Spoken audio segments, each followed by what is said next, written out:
Welcome everyone to Satsang.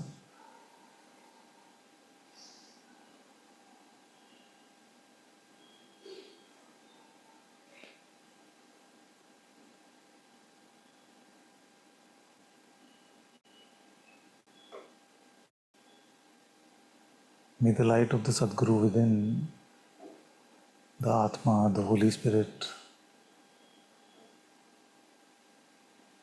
may it be apparent for all of you. May you learn to live in its presence. May you learn to live in the heart where its presence can be recognized. May you not be tempted by your mind to give reality to this fleeting world of images. May you trust your heart insight higher than what your senses are showing you. May you come to true knowledge, which is Atma Gyan.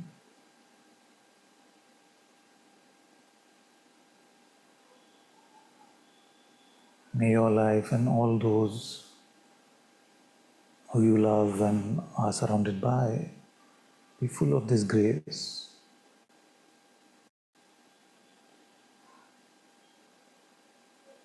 May all those who come to your presence experience this light.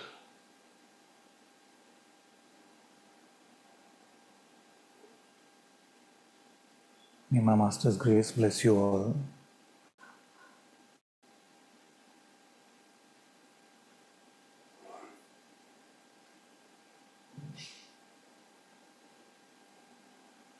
I thank God for giving us this opportunity to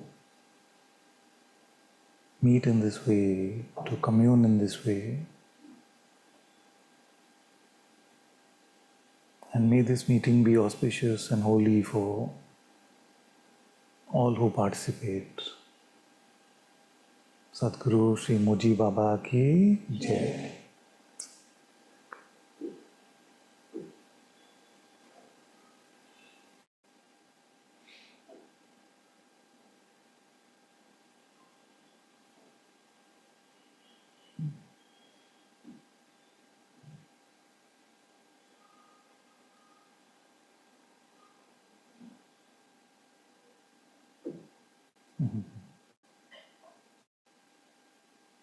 So shall we start afresh?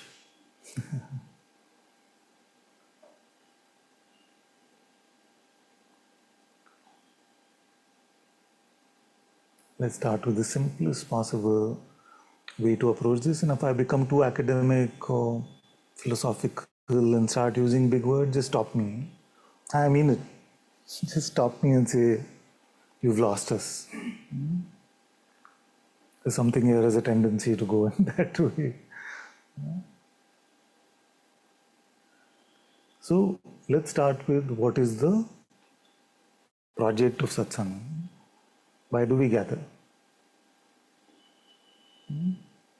We are saying that there's a greater reality than that which we are perceiving through our senses.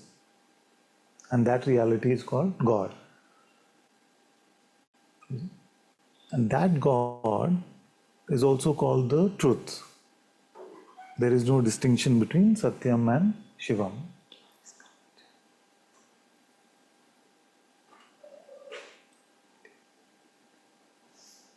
So, if there's a greater reality than the perceived world, and that reality is what we call the truth or God, then you must take a stance about it to begin with. You may say, no, it's all rubbish. There is no greater reality. This is what it is. And this is who I am. Isn't it? So if we conclude that this is what the world is, it's true, it's real, and this is who I am, this bunch of food, basically the food that we've consumed, and we are fine with that, and that rings true for us, it resonates for us, then it's fine. But for most of us, the fact that we are merely this bundle of food, this flesh bucket, doesn't resonate. We feel like there must be something higher, something greater than this. Yes? Asked me already or no? Okay. So now, what should our approach be towards this greater reality? For most of the world, it becomes an object of belief, whether you believe or not. Isn't it? So we say, I believe there is a God. Others say, I don't believe there is a God. And having been an atheist myself, I can say that we can be stronger in our statements about God. Yeah. So, but what if I was to tell you that it's not a question of belief at all? It's a question of discovery, it's a question of recognition, realization. So I don't need you to believe or want you to believe anything that is being said in Satsang. We need to walk a path together where we can come to a recognition which is undeniable. Is it? Yes? So, there is a God. How to approach Him must not be just a question of belief. It must be more direct. It must be like a insight, recognition, knowledge, Atma Gyan or Atma Darshan.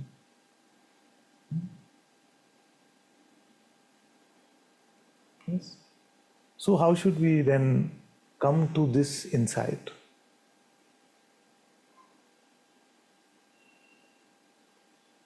Most of us will say, I believe in God, I even have faith, but I don't have experience. That is where the trouble starts. I don't have the experience. Yes, I know intellectually. I've read all the books. I've studied the Shastras. I've seen every satsang on YouTube from all the masters. That's how all my time goes. But I don't have experience, we may say. So I'm looking for the experience of reality. I'm looking for the experience of God. I'm looking for an awakening experience.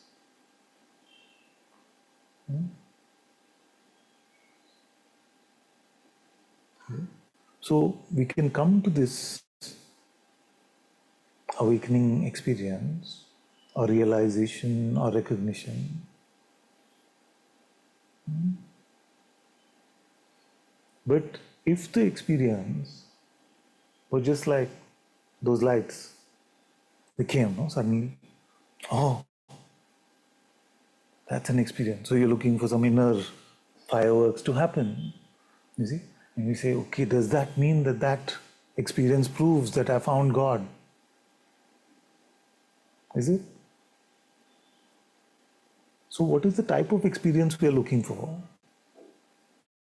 What must you find so that you can confirm, okay, now this means I have found God?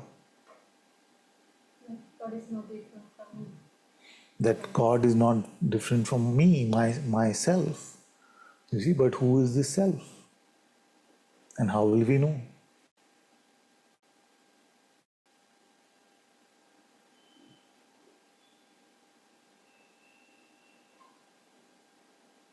So I don't want you to believe.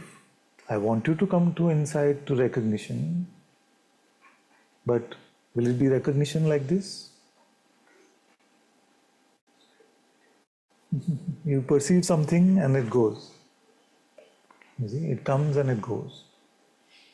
Will it be recognition like that? So what is the difference? And this point itself, most spiritual seekers are not in tune with. Most spiritual seekers are not looking for reality in this way, and that's why they get stuck. Many have been on the path for many, many decades, still searching for God. And yet it is said that God is here. God is your own self.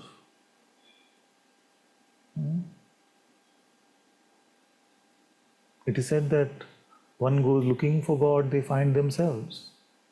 One goes looking for themselves, they find God. So to find yourself can't be that complicated, can it?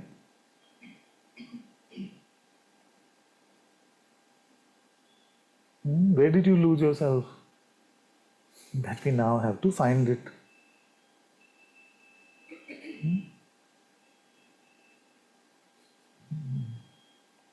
Okay.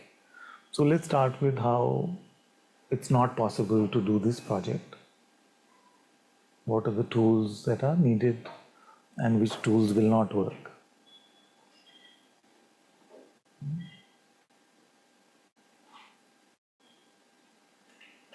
So, what if I said to you that forget about all the experiences from the senses, all sensory perception, just leave them aside.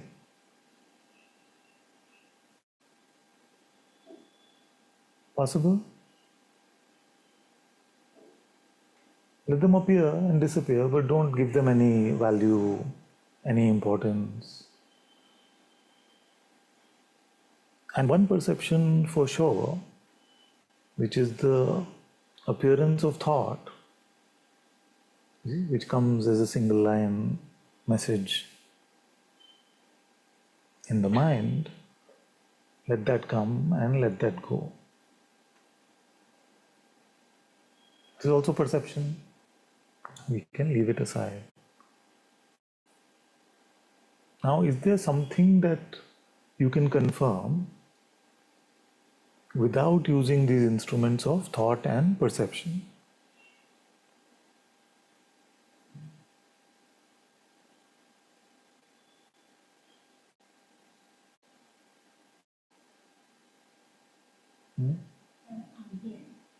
That you are here. Okay, she says, I am here. But this I am, which is here, is that the body? Because to confirm that the body is here, you need perception. To confirm that you are here, what do you need?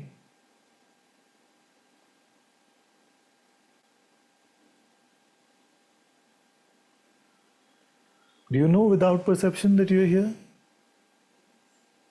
And here means what? You mean here in this room? Because that also needs perception. You're perceiving a room. If your eyes are closed, if your hearing stops, all this goes away, then no room. So, what is this here-ness that we are speaking of?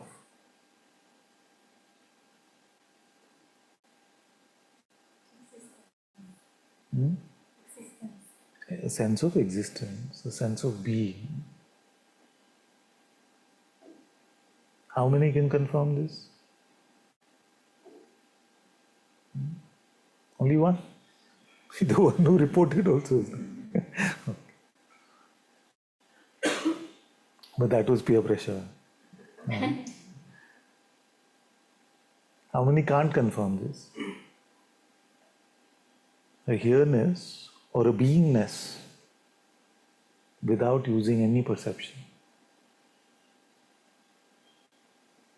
This is very key, very important.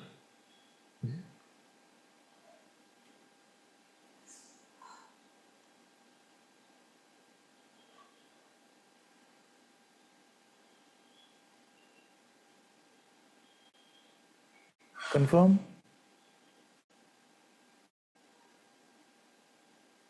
No? Yes?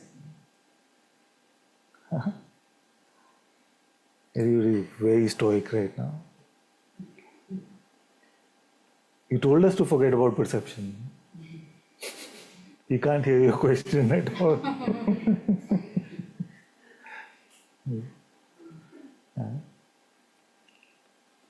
आगे बढ़ते हैं types, you know, because it's uncomfortable.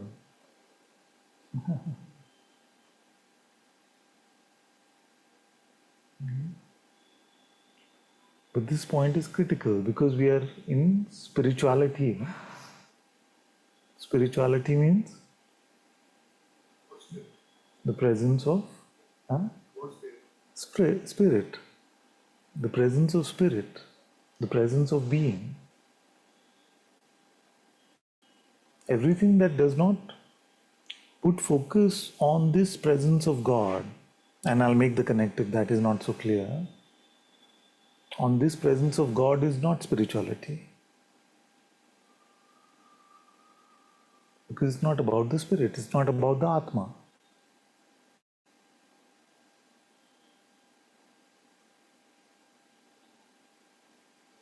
So, this presence, which some of you are saying you can confirm, is the presence of Atma, is the presence of spirit. And when this world dissolves, when this world goes away, when this lump of flesh falls off, then that Atma is what remains.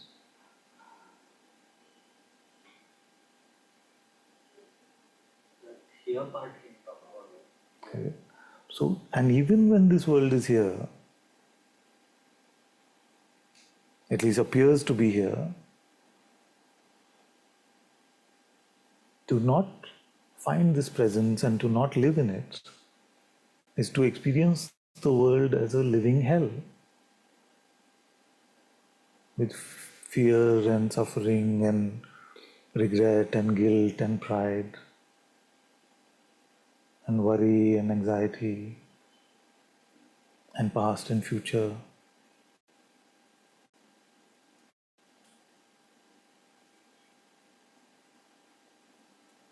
That's why I call it living a zombie life.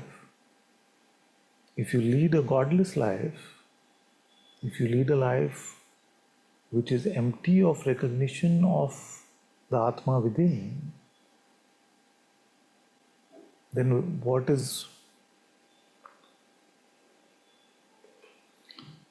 then where is the life? What is life?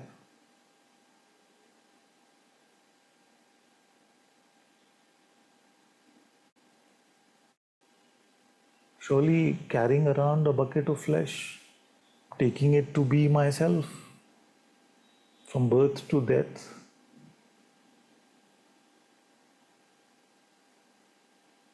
cannot be what we call life.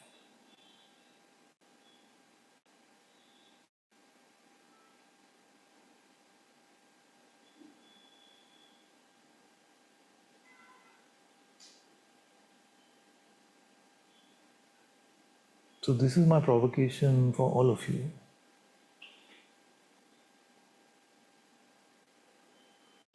Don't continue to live a life where you take yourself to be the ego, which is the body mind,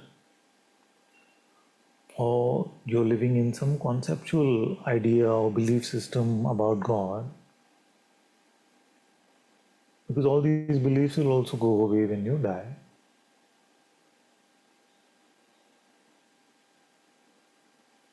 There is an opportunity for direct insight. There's an opportunity for self-realization.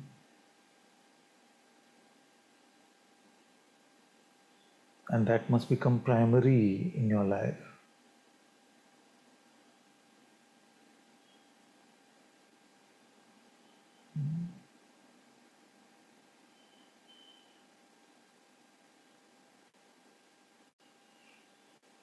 And that is why this is not a discourse, it is a satsang. The company of the truth, to be in the presence of truth.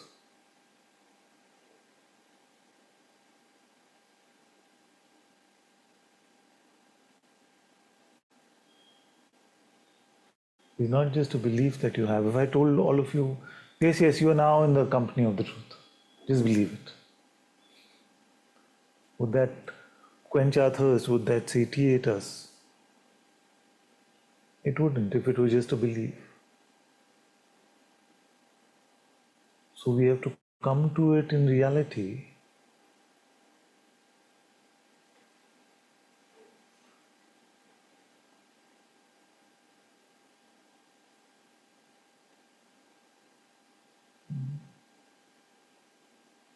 And this game is all about time. See?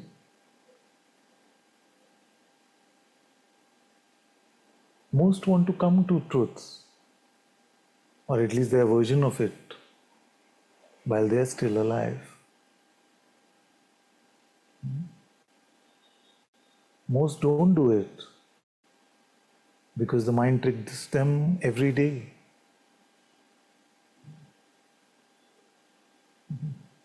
How many of us wake up every morning and say, I have to find God today?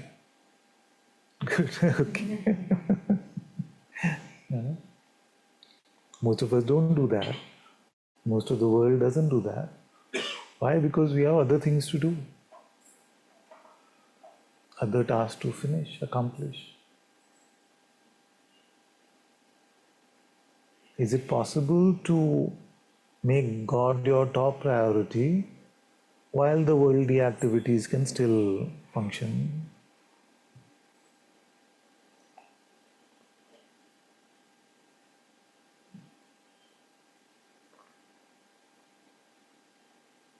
Or are we going to wait till we are supposedly done with all our responsibilities, which seem to never get done, and then say, now my life is for God? It is too late. It doesn't happen.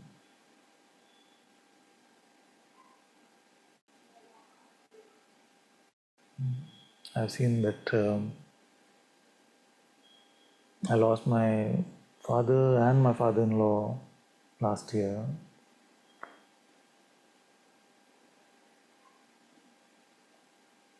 But did they not have the intention to find God or find the truth? They did have it. They read a lot of books. They prayed, like my father-in-law prayed a lot, my father read a lot. But because it never became central for them, this life was spent without truly living in God's light, in God's presence.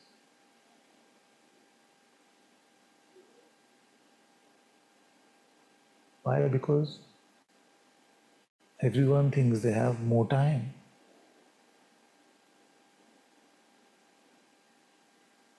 And the mind tells you, your family tells you, everybody tells you, there's time for all this. What's the rush?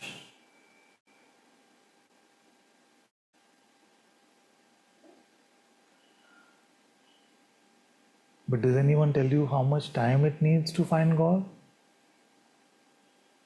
So that you can ration it away and say, okay, these many years I will keep for that.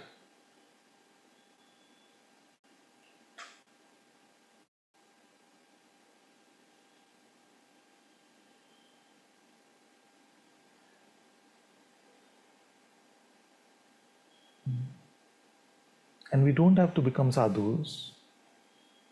That's not what I'm saying. Some husbands and wives are also here today, so I don't want to scare them. Don't have to become sadhus. This life is also not a sadhu life, it's a householder life. All that can happen. If you put your focus on Him, you don't have to worry about anything in your life.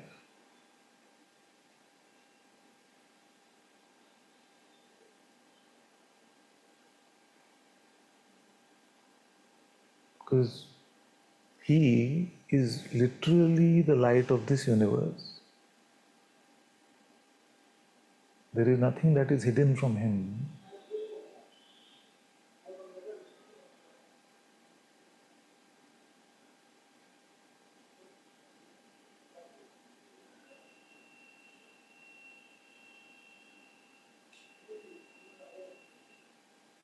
Does this mean that we have a cheat code then to life? That, oh, I want $1 billion, I want a private island, I want the best relationship, I want the body which is a Mr. Universe, or something like that. And all I have to do is just surrender to God and tathastu. Huh? Like that?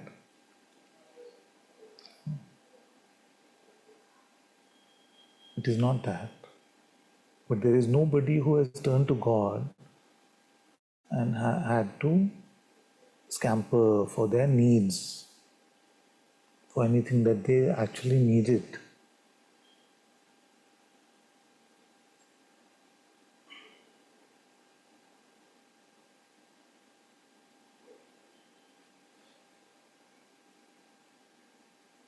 So Nanak ji said, what worries do the fish have? They swim about in the sea and somehow food appears and they survive. Jesus said, what worries do the birds have? They don't have a 5-year plan. I'm paraphrasing now. They don't have a 5-year plan. They have nests, but they don't have nest eggs. They fly every day, and who feeds them?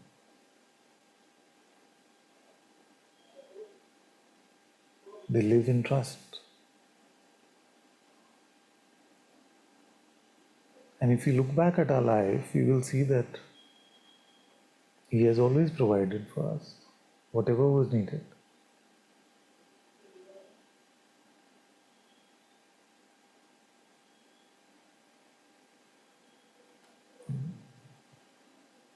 So there is no reason to continue to live in this zombie-like fashion. रिया को बुला ना, रिया को बुला. There is no reason to live in this zombie-like fashion. Because even in this life, once surrendered to Him, you have nothing to worry.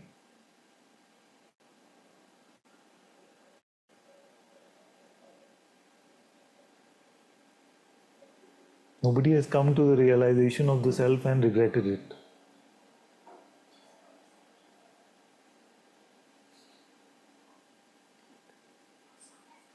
Yeah, I know, I told you.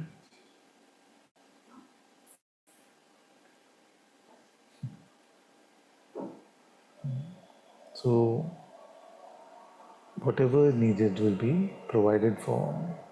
Nobody has come to the realization of the self and said, oh no, that's it. I should have gone for the money instead. I should have gone for better relationships instead. Any of the ones on the walls said like that? And what separates us from them? Why are their photos on the walls? I think it's determination. Determination. It's not enough to just have the intention, because we need to live that intention every moment. Need to follow that intention every moment.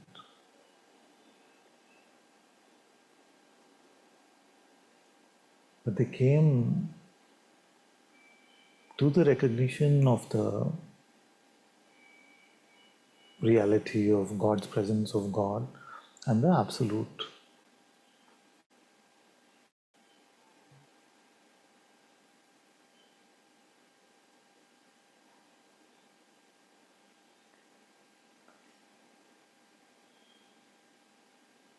And this must not be a rarity. It's a misunderstanding that to come to God's presence is a rarity in the sense that it's not something that becomes impossible for us.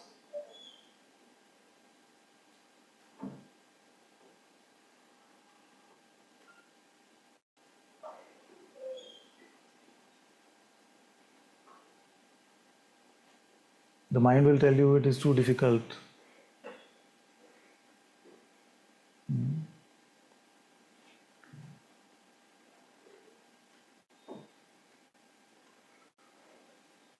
The mind will say it is too difficult for you. But I promise you that if a fool like this one can be graced by his presence, then anyone can.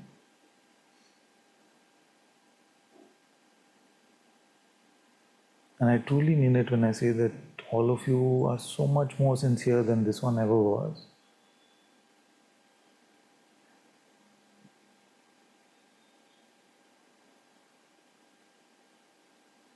But you put the mental blocks in your way.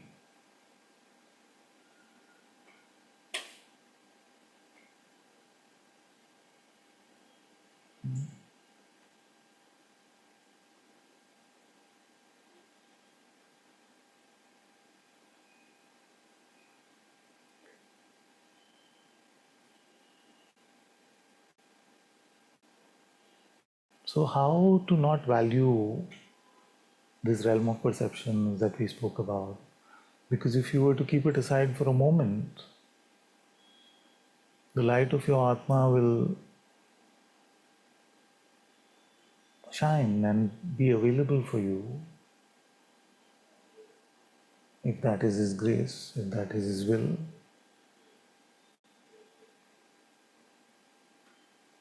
But are you willing?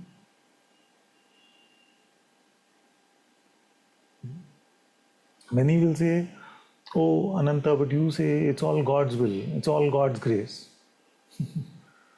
But today it is coming to ask, but is it your will? What is your will first? Do you want God come what may? Or do I really want God, but read the fine print? Huh?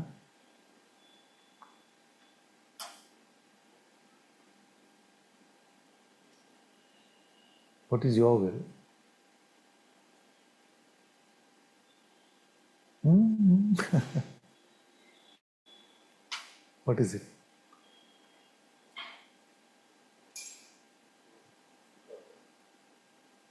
Very lukewarm type. Huh? On God at all costs?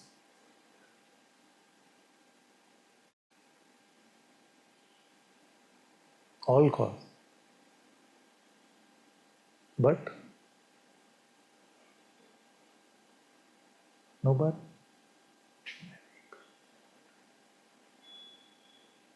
The but defines the boundary of your faith.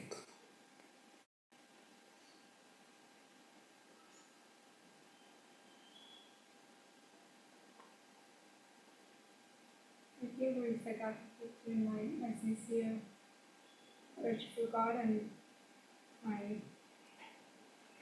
capacity to execute. And to meet that instead of to be in denial of it is very good.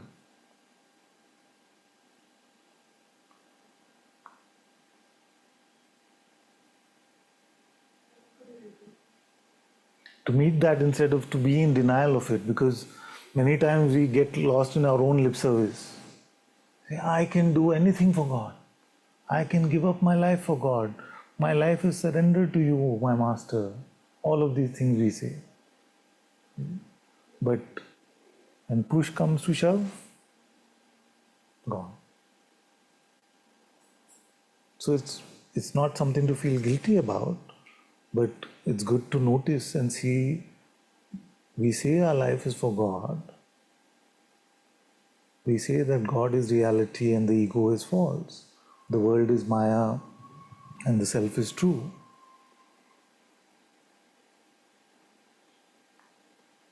But when push comes to shove, what happens? If you commit 100% to be with the Atma within and not go with the mind, then you may have a life where it becomes 50-50 between heart and head. But if you say, I'm going to balance it out and do 50-50, then it's all 100% head. See? So, moment to moment, we must commit.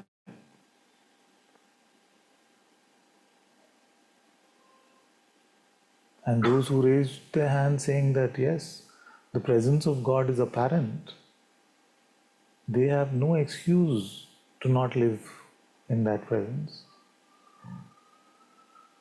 It is a yes, like this life is for God, that's very clear. Yet, like she said, there is temptation, and many times it feels like a strong sadhana, to just whatever it takes. And I fail, Yes. and I commit, and I fail. Yes. Sometimes it really feels like a deep, you have to just keep your ground. It's hard, it's not easy. But this is clear that my life is 100% for God, so it's not 50-50. Very good.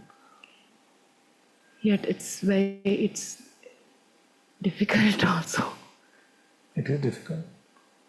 Yeah. To completely overcome the mind Yeah. is probably the most difficult endeavor in the human condition. And I feel like I just never know what the next test is, you can never, and it can feel so real and so, like you need to know, and your mind wants to rush, your mind wants to. The dichotomy is that it is the most difficult endeavor in the human condition, and yet in the moment it is the simplest thing. Yeah. Yeah. That's why I say moment to moment, Yes. thought by thought. That's the only way to do it. You see, because we cannot say it will never happen. Now I'm done. Even on the walls, the one on the wall said vigilance till my dying breath.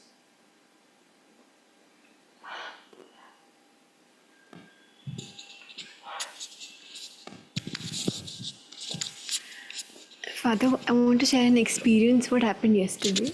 I was very irritated about something, and I was annoyed that So that itself was an irritation that. should be shared first. What How did you get to that point? No, actually, I was talking to my mom about something, and all of the past, she started talking about all the past and everything. It just got to me, and I was a little too irritated. Granted, that I understand. Yeah. And and I went to sleep, and somehow I felt. Your voice was really helping me, and I felt that okay, I have the courage. I really need to, just look at this. I can't just be by it all the time. And at that time, Father, I gathered the courage, and I could, like you say, don't believe it. I could just see the thoughts, and I did not believe them. Very It was something that was really, it gave me a lot of power that, yes, we do have the courage, to just look at it and. good. Yes. Patience and courage are both very important. And some of you may wonder, what is this courage stuff? It's a thought, you see. But the thought threatens you with dire consequences. You see? It holds you through your throat, holds you by your throat, and says, no, my way or your life is a mess. So in that moment, to stay in God's light requires courage.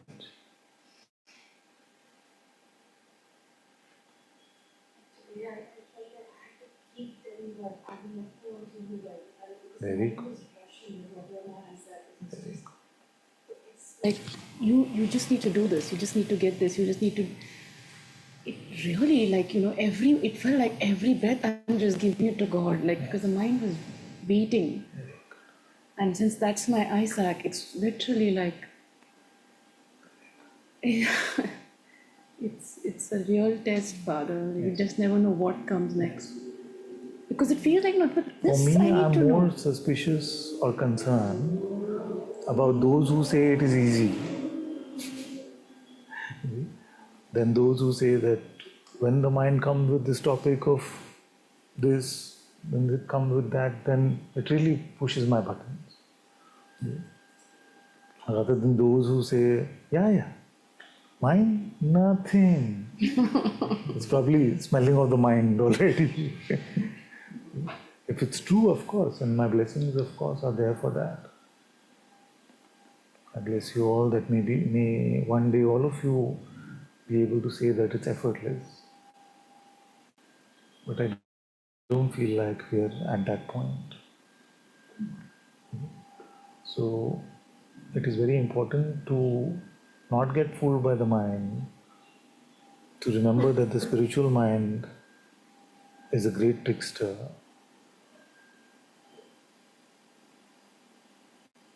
And it will often pose as your heart. My heart is saying.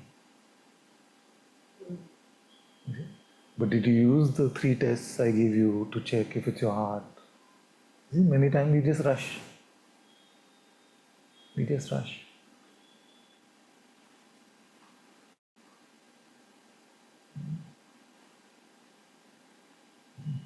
Okay, so let's come back to where we were at the basics. So, godless life is a zombie life. It is possible and it is a must do to come to the discovery of God while we are still alive, while this waking state still appears. It is not only for the rare ones, it is possible for all of us. It's not going to be easy, but it is simple.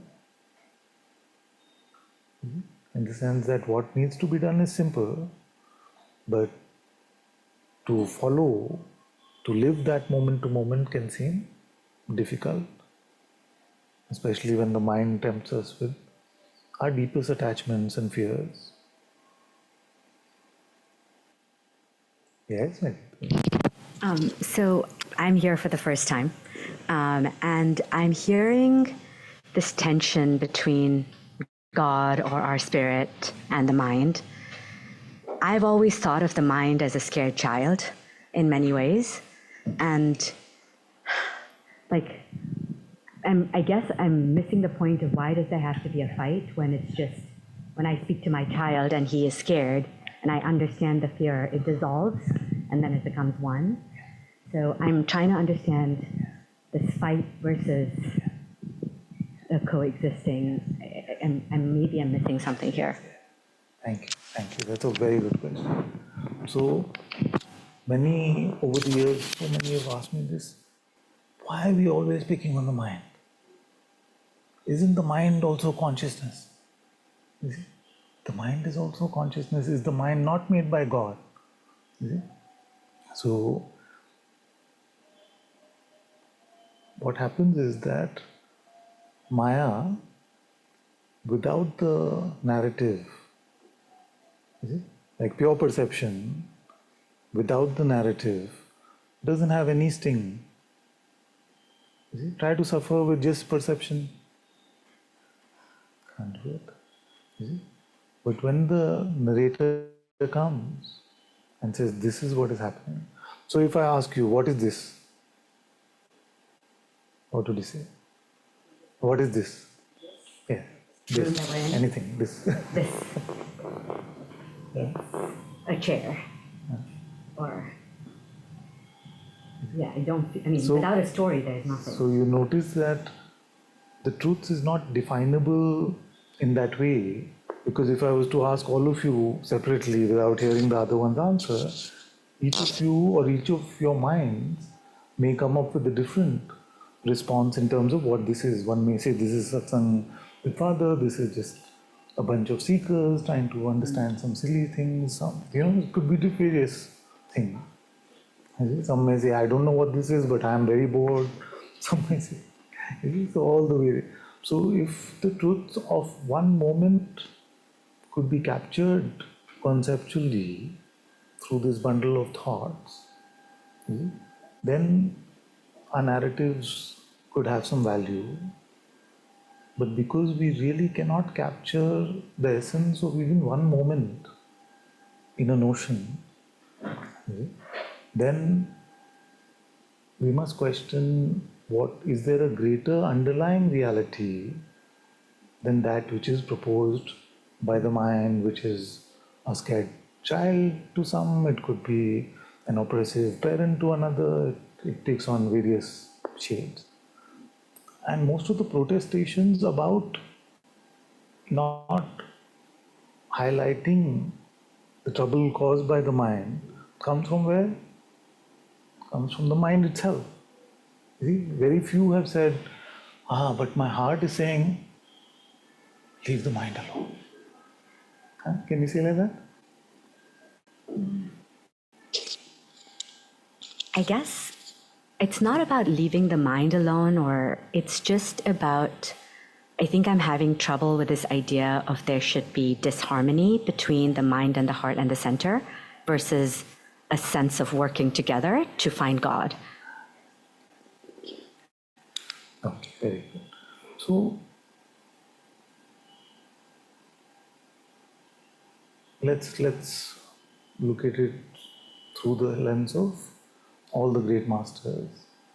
Bhagwan Sri Ramana Maharishi said that you have only one choice, which is to go with your stream of thoughts or to leave them. And then you will realize at the end that even to make that choice was grace. He said like that. Papaji said, keep quiet. What did he mean by keep quiet? Did he say out? Did he mean outwardly? Yeah. No, keep quiet is the silence, the absence of egoic belief, which only comes if you believe your thoughts. Guruji says, let them come and go, don't identify. I say, don't believe your next thought. So, why is it that in all of these statements, it seems like we are identifying something which seems to get in the way? And you're right that it is being said in a way that it seems to get in the way. And why, wouldn't it be great if there were just harmony between the mind and heart? The fact is that Maya really has two jobs. One is to hide the reality of what you are, of what God is, and the second is to present an alternative version of that reality. You see? So that presentation of the alternative version of reality happens where? In the mind. It doesn't happen if you're just in pure perception. You cannot suffer. You can feel pain, of course. You see? So, but you can't feel pride. You can't feel guilt. You can't feel remorse, regret. All the great B emotions are perceptions mixed with the interpretations from the mind. You see? Now, this would be a big problem if we did not have a higher source of intelligence. Like how to function without the mind, I don't even know whether I'm supposed to go left or right. You see? Then it would seem like to live without the mind is a zombie life. So you can say, I don't agree with you.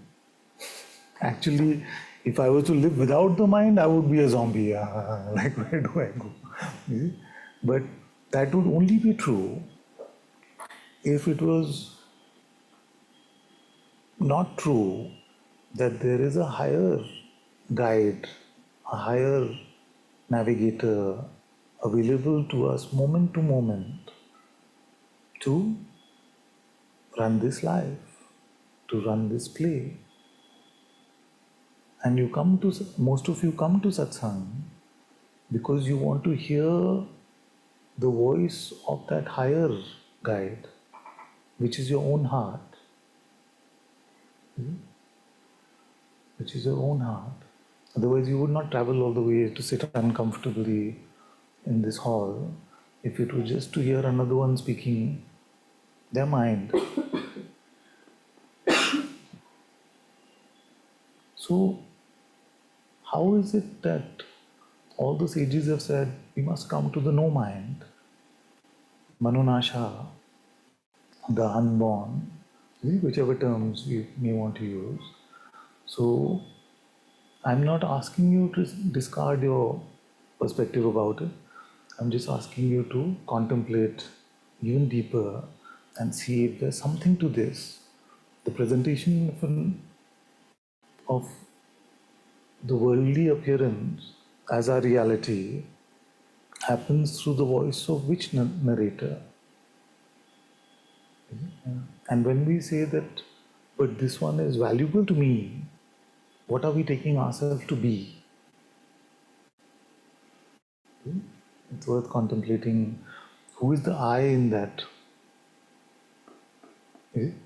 Because to the mind, from the mind's framework, there is only one I, which is this one. Even if it has great spiritual, almost encyclopedic spiritual knowledge now, because there's a great availability of it. But who does it really present the I to be? And is that not the main distraction, the main thing that keeps us away from the discovery of the truth?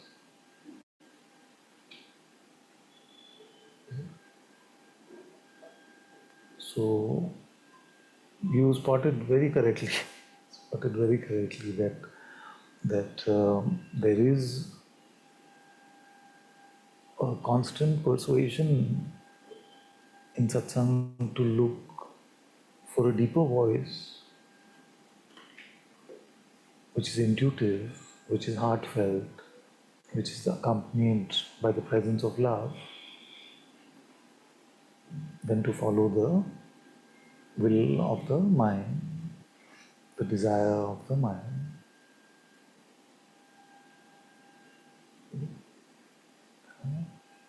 So my recommendation is to really contemplate it. There are two approaches you can have, right? You can say, one, I don't like this.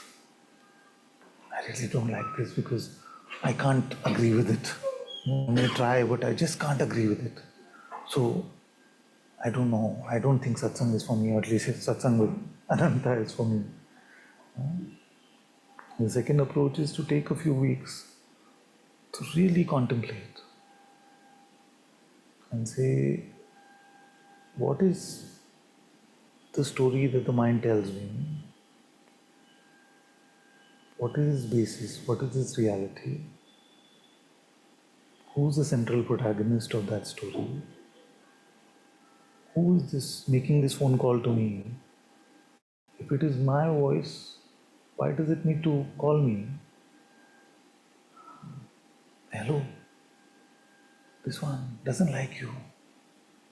Hello, this one is not making sense. Whatever. That's my voice. Then who's calling? Because I should know already. So we can explore either ends of it. Whose voice is this, or who's receiving the messaging?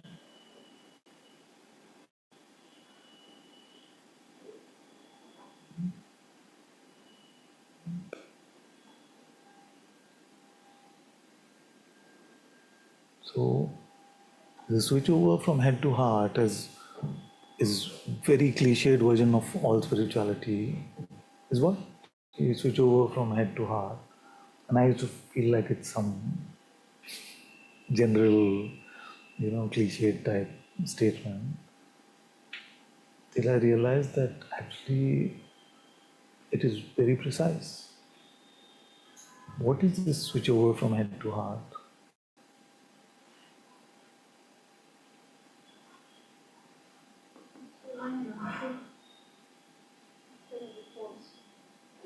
It is the going from darkness to light.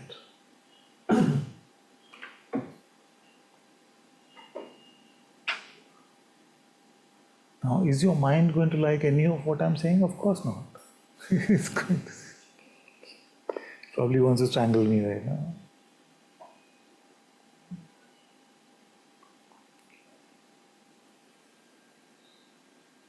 Even now, my mind anytime it sees, I see a big hate you, Father. Even now. Yeah, absolutely. It will attack.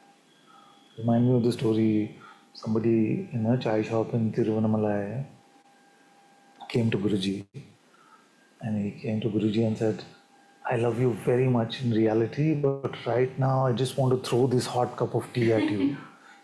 Our mind is really attacking you right now. It doesn't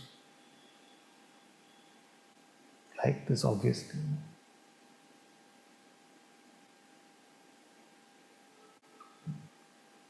And yet something interesting. So, if we find that after we've contemplated, we find that yes, there is an intuitive voice, the heart presence, but that is limited. So I have Alexa in my house, I have Siri in my house. Alexa is good for this, Siri is good for that. Then you may say, okay, now I'll use both because both help me. But let's first find the capabilities. Let's say, okay, this is what my heart can't do.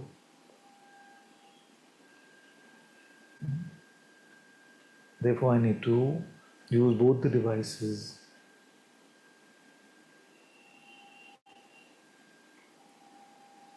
Then the intellect will ask, if the mind causes all this trouble and we don't need it, then why did God create it?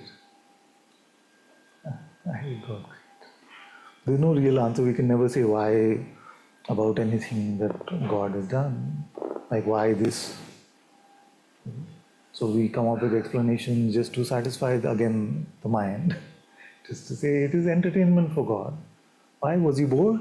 If God could get bored, then we are all in big trouble. Also, God is playing this game to evolve, to come to a greater evolution. If God needed to evolve, then again we are in big trouble. Then the third explanation is that God could experience love in a manifest form. Is it? If God wanted to still have an experience of something that's called a desire, then again we're in it. So usually I say whatever appeals to you. If this is a Leela which is Chidvilasa, which is the play of consciousness for its entertainment, that's fine. If you feel it's an evolution of consciousness, that's fine. If you feel it is to experience a manifest aspect of love, yes, that's fine. But it is pride to presume that we can, in our intellect, fit an answer to why God anything.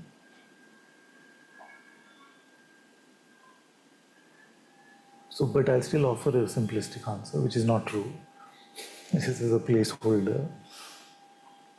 So, suppose that what is the biggest video game company in the world? Huh? What is it? EA Sports, Epic Game, one must be one of the. So they make the game, and it comes on, but there's no context, there's no narrative. There's a character. You're in the middle of this universe. What are you meant to do? You have a gun in your hand. You don't know what you're supposed to do with that. It is like, what is this game? I can't understand. Turn it off. So how does Maya become compelling? You see, because it tells you, you are this one, Mr. James Bond. Your next mission is to rescue that princess from that castle. Okay, I'm old. These are the games. So, and then you are, okay, I'm James Bond. I need to go. Right. So, this is the juice of this Leela.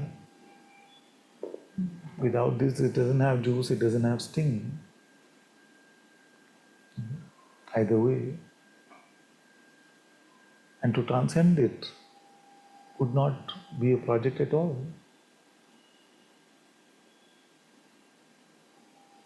If all there was pure perception, you're just living in the now, attention is not getting diffused and going to your thoughts, then you're practically free.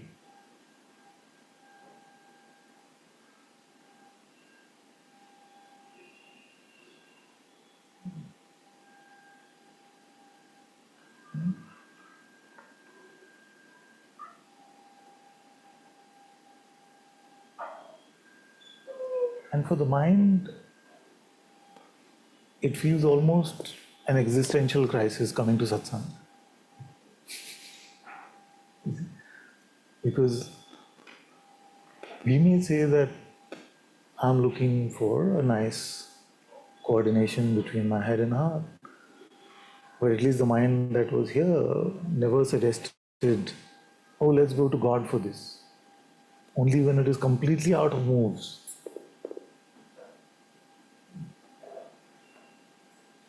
And the depth of suffering, then it said, God, God, God. Without this, I can do this. I can do this. I can do. My mind never wanted to ask, who am I? What is my reality? What is my purpose? And even when it pretended to ask, it satisfied itself with conceptual answers rather than spiritual insight.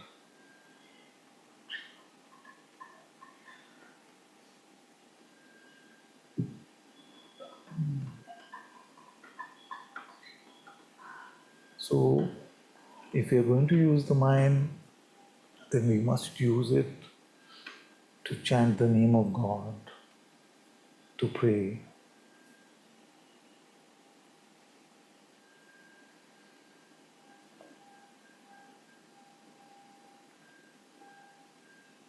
Because then, what is the example they used? The elephant, when it's walking through the marketplace, disrupts everything with its trunk. You see, the fruit shop, the vegetable shop, everything. So what does the Mahot do? He gets the trunk to hold a stick. The trunk holds a stick. You see? And then it's walking through the market, causes no trouble. So that is the prayer, that is the mantra, that is the chanting. When we keep our mind busy in remembrance of God, in the chanting of God's name, then it doesn't cause you the suffering.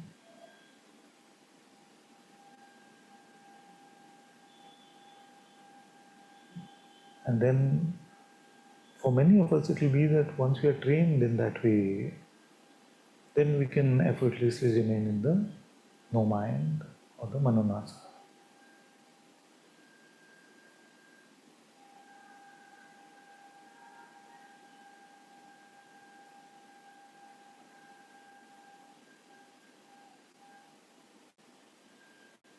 Master Bankai said, all things are perfectly resolved in the unborn.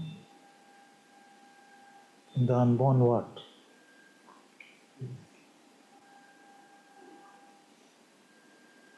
In the unborn what? Because you were born, otherwise resolved for whom? Resolved for whom? all things are perfectly resolved in the unborn mind.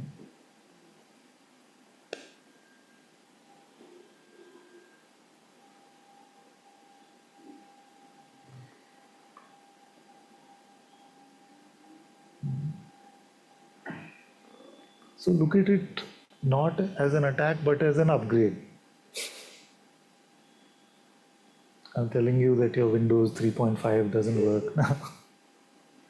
You need to move to Windows 11 or Mac OS or something like that. But Father, what is the unborn mind? The one who's watching everything? The one that is perceiving this world, is it perceiving through the lens of thought?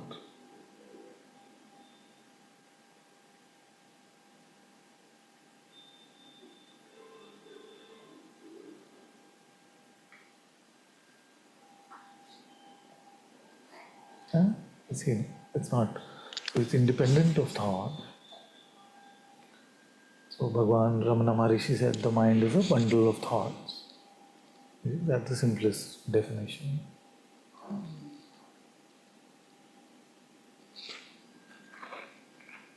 So to remain open and empty, to allow all these thoughts to come and go.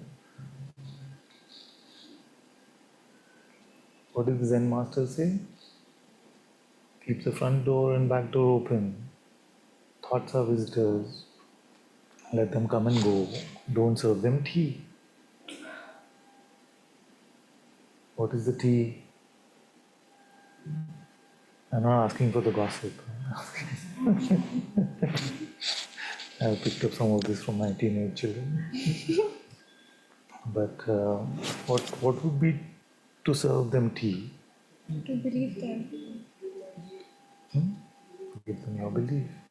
So you can perceive them, you can observe them coming and going, but not fanatically. You know, many in spirituality you feel like they're meditating like that. Not like that. Just naturally allow them to come and go. It is their nature to come and go. Don't hang on to them, don't grasp. Because the Buddha said to grasp is to suffer.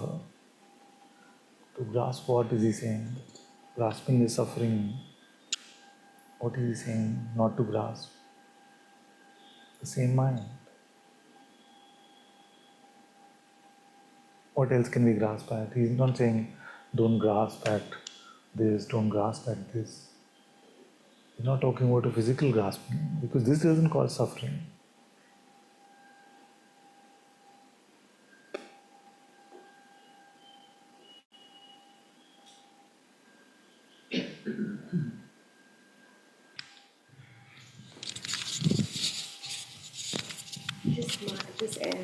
Thoughts are energy, and it is their nature to come and go.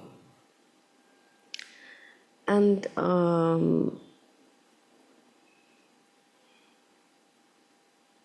I don't know, but like I don't know whether this is what this means. But in the last few days, I've like sensed before so-called negative thought stream comes into my awareness. Before it, I seem to sense a negative energy, and it's like a dark cloud. But when I notice it, even before that, my favorite. Like you say, we all have our favorites, right? So the same ones, it will keep telling you the same thing. Even before it comes, it's like, oh, it's coming. It's very odd. I don't know. But it was a great sense of realizing that it's energy.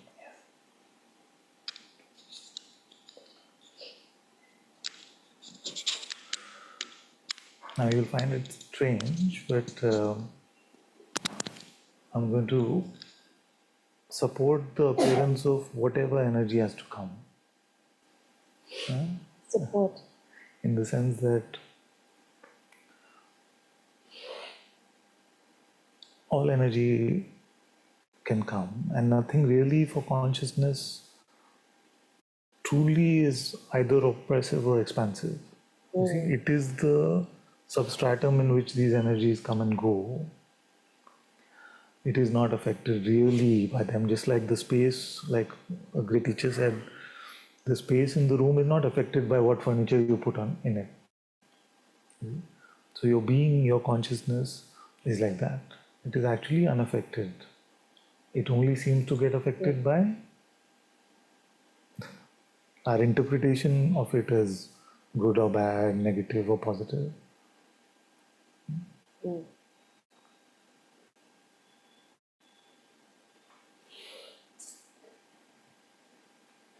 So you mean that there wouldn't be a feeling of it being a dark cloud, it's just energy. It's an appearance. How does it matter to the sky whether the cloud is dark or it's light?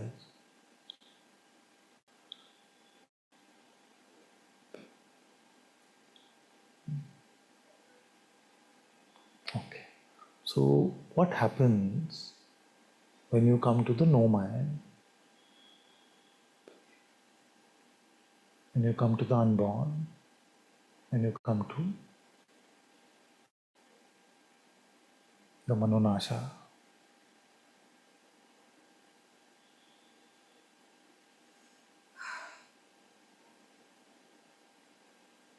You come to the discovery of that which you cannot understand. Because if you found God as an object, you would say, oh, God is this. Is it? And in the world, you would just be able to replicate it and say, ah, this is it. God is an object.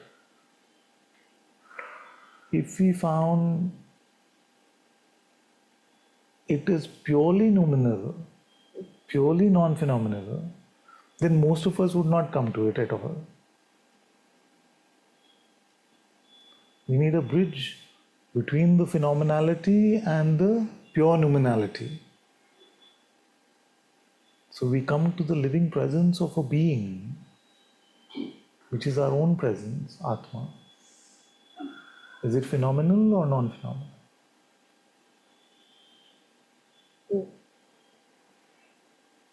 Cannot really say. It is both and neither. Because if it was either, it would not serve its purpose. If it was just objective, then it would be like a kidney or a stomach. So I'm saying the spirit is within you. You say, yeah, everybody has a kidney, everybody has a stomach. So spirit would be just a pure object like that. What does phenomena mean? Like perceivable thing, no? Or if it's energy, you see, like anger or love or something like that, then we say, okay, it's this energy, you see. So I can put a box around it and say, okay, this is good, this is bad, I could do that. But when we come to Atma, what happens? We come to the discovery of something which our mind cannot understand. It is beyond the mind intellect.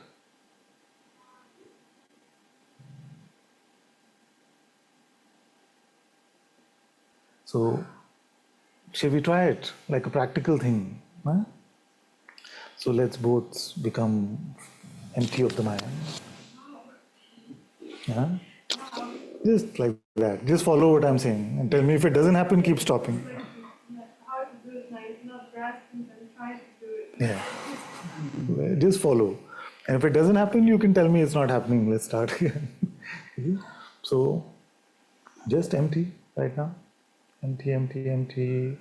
We're not doing anything. We're not thinking anything. We're not trying to accomplish anything at all.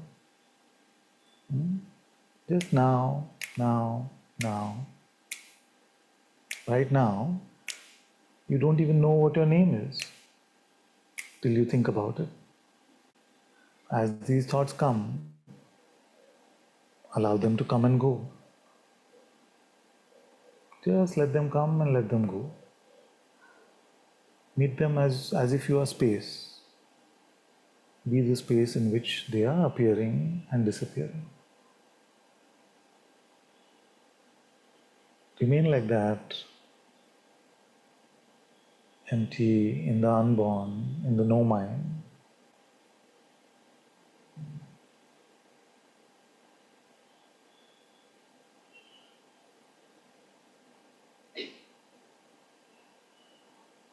Are you still breathing? Don't think about it. Don't even have to answer the question. Just notice if you can. Breath is happening, hearing is happening.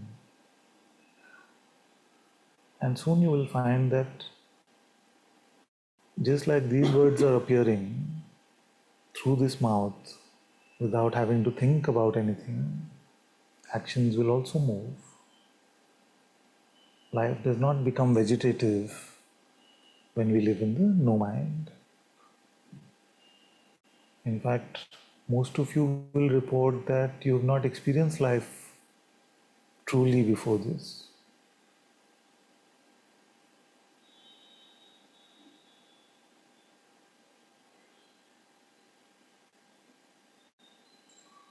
Moment to moment, it is very simple. Happen. So, yes, I agree. The moment to moment feels really simple. And life has to be lived. Can we live life a few moments at a time? No. It's always moment. So, I guess the question is like, here you are in front of us, right? You've gone through years of study and self reflection, and you've created this beautiful space. Did that happen moment to moment, or did that require some planning with the mind? Did this movement that we find ourselves in this moment require mind activity? No, it didn't. It is completely, or let me not say completely, but 99.9% heartfelt. Because 100% is another trick that the mind itself can play. So, just like these words are just heart to mouth, and your head nodding is also just happening on its own without mental intervention. You must experiment with this and see a different texture of life without the boundaries that the mind sets for you. And you can start with a weekend if you like. Start with like a weekend where you say, okay, now just I'm going to be moment to moment this weekend. And if I become vegetative and I sit on my bed all weekend, it's okay. I'm never going to go to that guy again. He's an idiot. He doesn't know what he's talking about. But let me just take a risk of maybe just one day out of the weekend, one Saturday or one Sunday. Just live in the no mind and see if there's a different texture to your life. And how do you honor your commitment to others? How do you? When you live like that, you have children, Yeah. you have commitments that you've made to them. So how do you balance that? That's what I'm saying, that if where you're moving from then is a subset or an inferior intelligence which cannot move your life in the greatest symphony, then you may say, yes, I'm not doing my duty for my family, my responsibilities are getting left behind. But what you may find is that the beats of this intelligence, your intuitive intelligence, are different. But you will see the outcomes if you don't judge them with your mind, if you just allow your heart to prevail. You will find beautiful grace flowing through your life. And very often I take this example. I saw on National Geographic TV, there was this bird that was born. They didn't show what happened to the parents. It was one of those Attenborough things. No? So the bird was there and they followed it till the season was about to change. And the bird suddenly started flying. Alone. No flock, nobody guiding it, no compass. started flying towards where those birds migrate to every year when the season changes. What makes the birds fly?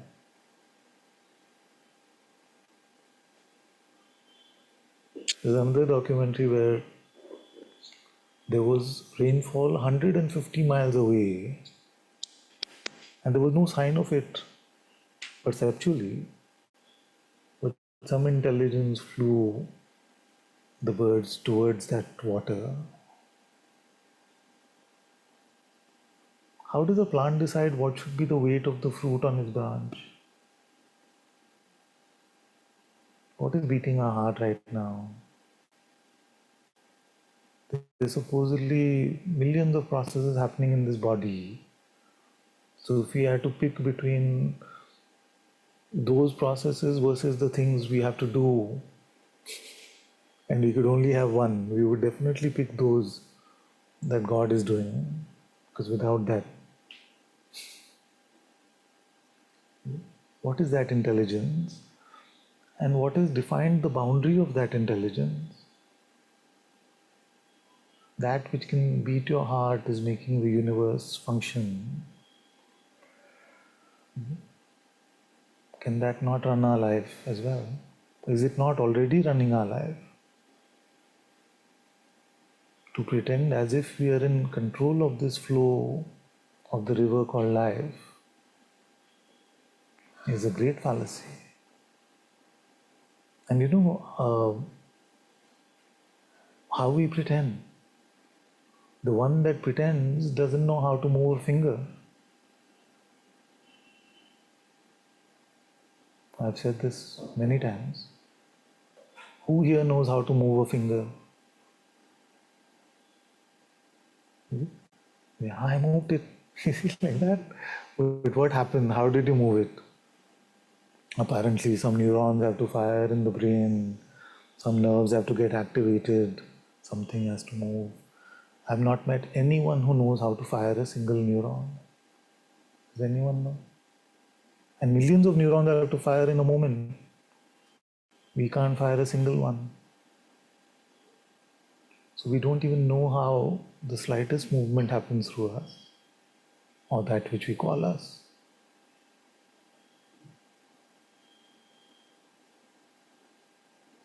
Who is the doer of all of this? Who has put all this intelligence in place? For whom to use?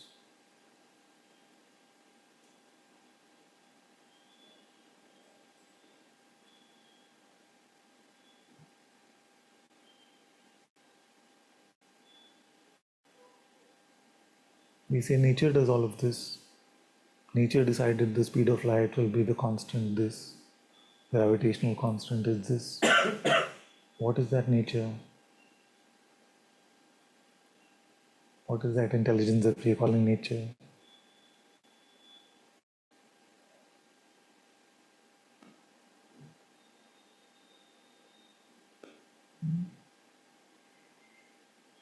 It's very strange.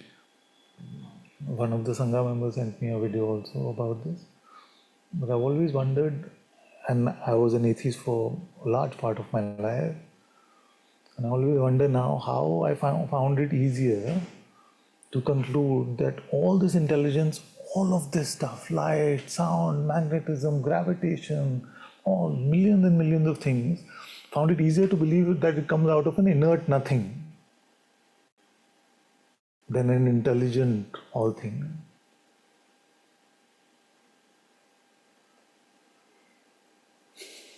Because we are scientific temperament. That's what I always prided myself on. That all of this intelligence must come from an inert nothingness. Then a supreme intelligence.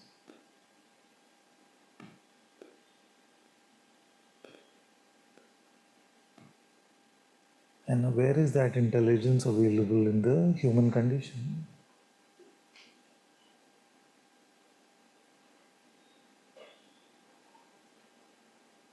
In that which is called the Sadguru presence within.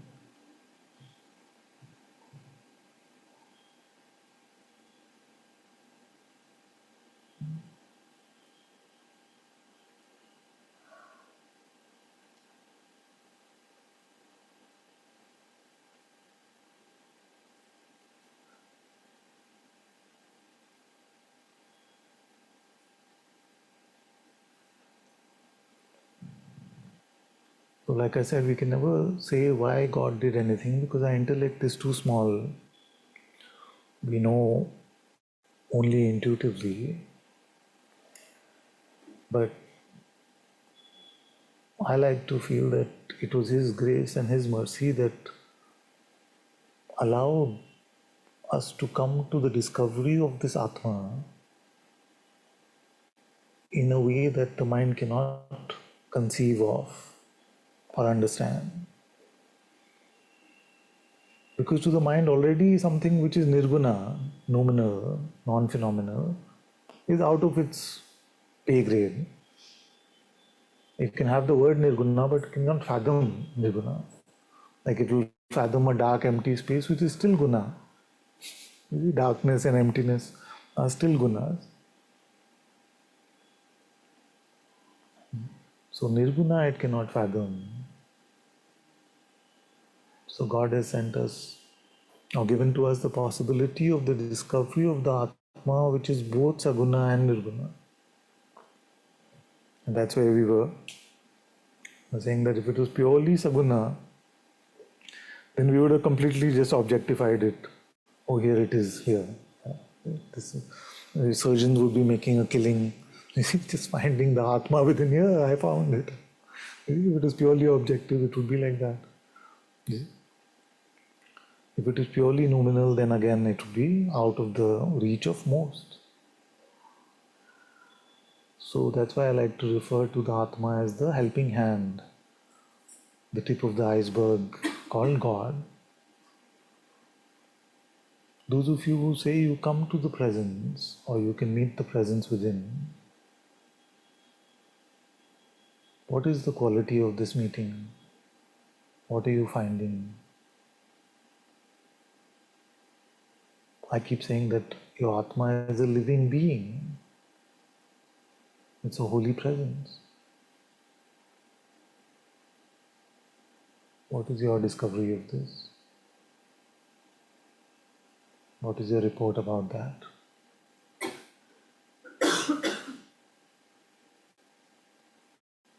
What I'm trying to counter is that we make it another, like either an emotion or like a force of nature. When we just say consciousness or beingness also, what is happening is we become very analytical and scientific about, oh, beingness is there. Do we realize we're talking about the living being? That which is living in us, that which is the source of all life in us, is this being. So I want you to meet it as the Guru within, as a being within. If I said the Guru is within you, would you look at it just as like, oh, like some anger is within me? Or, you see what I'm trying to do? You have to appreciate the fact that there is a living being. The Christians call it personal. The personal in our Advaitic context will become very confusing.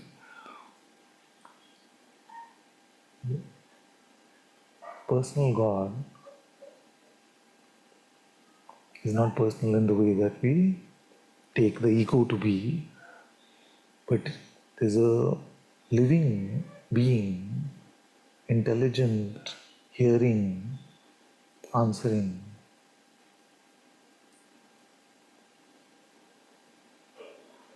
Most of us are not aware of this, at least not through direct insight. That's why mostly we can, presence is there. So then what? Do you realize that there's a living being who hears you, who sees this world, who sees this life, who is God's presence itself? God is alive in you right now. He knows your every breath, your every heartbeat. God is not just some conceptual idea, somebody sitting in heaven, like a place called heaven. Where He lives in you, that is heaven. That is the kingdom of heaven within you.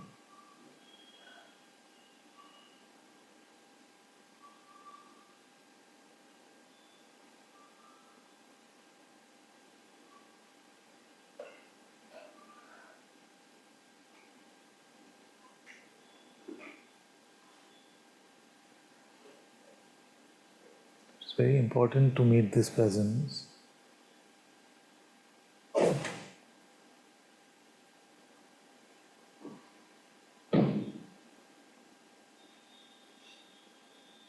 Because that is what, like I said in the beginning, spirituality is about. This is the spirit.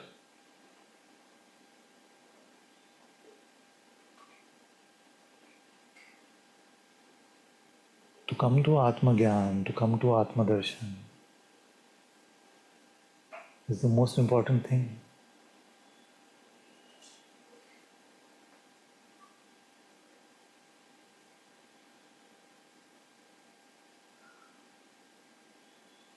So really implore all of you not to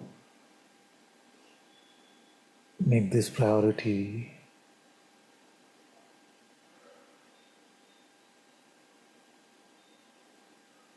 Do not make this a priority. And also the silliest thing we can do is to just think that we are living in the presence.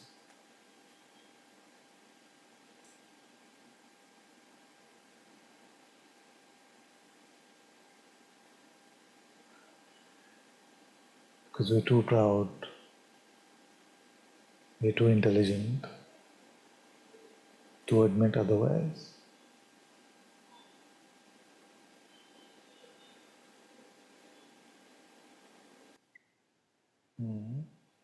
I have a question, Father.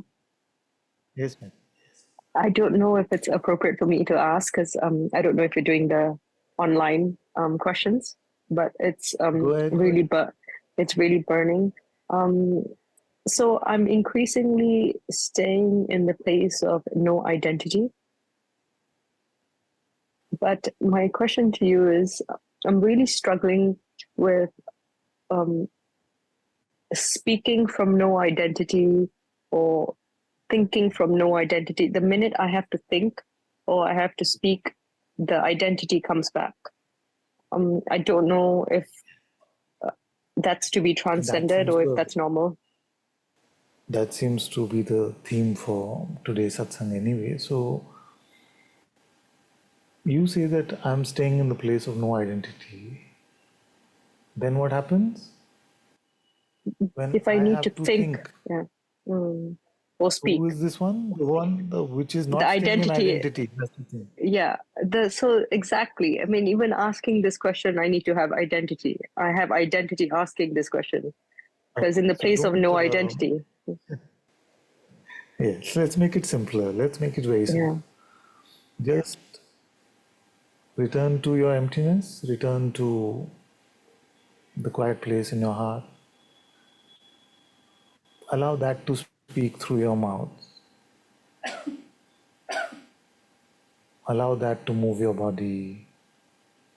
Allow all words to come from that.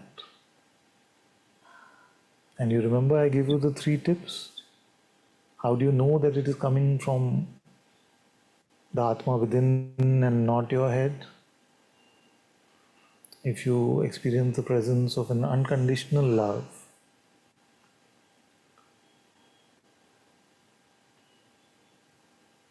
that is the most gross but still very beautiful way. The subtler is if you can sense it coming from your presence itself, but truly sense it. Your presence is palpable to you in that moment, and it is coming from there. That is subtler. And the most foolproof way is to check if your truth, your reality, the nirguna reality of the self is apparent to you as the words or the guidance is being received. Then you know it is coming from your heart. my invitation is to only speak that which comes from there, only do that which comes from there, only live from there, and don't make it subservient to your mind saying, oh, but right now I need to think. Why is your spirit unable to guide you about certain things? We were talking about this in the last satsang, how we'll get into this pressure. Oh, but there's a deadline. Tickets need to be booked. I need to fly. Accommodation needs to be done. Who is going to do that? Who is running this universe? That one can do it better than anything that we think we can. To the mind, this will sound like I'm promoting an active passiveness or something. I'm not. Because to the mind, it sounds like that, no? Then you're just sitting around all day. It's not what I'm saying at all. A life lived from the heart can be full of outer activity.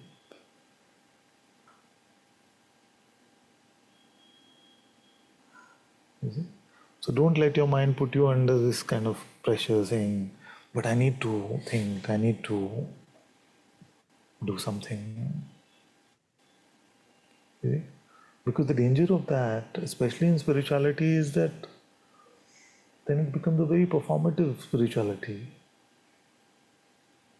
You get one taste of spirit, then you just give it to the mind and live from there. You see? And then you're just talking, but there's no real spirituality left. Then it becomes all convoluted and egotistical.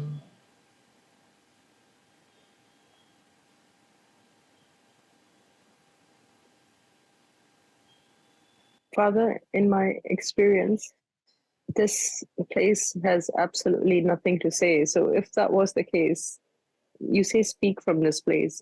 If that was the case, like almost it seems like 100% of my words would be cut down. Yes.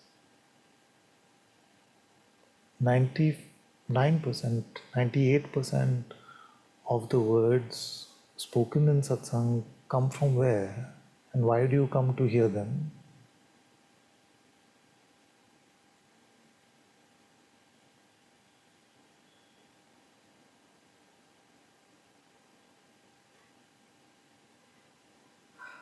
It will seem like after I sat on the hot seat with Guruji and whatever happened, then for a few months it seemed like it was just quiet.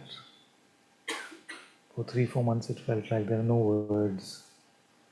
When my phone would ring, my job was still there. So it would ring, I would look at it. How do I answer this now? But I would answer and then the words would just come. You see? And I'm not saying instinctively, there's a difference between instinctively and intuitively, or impulsively.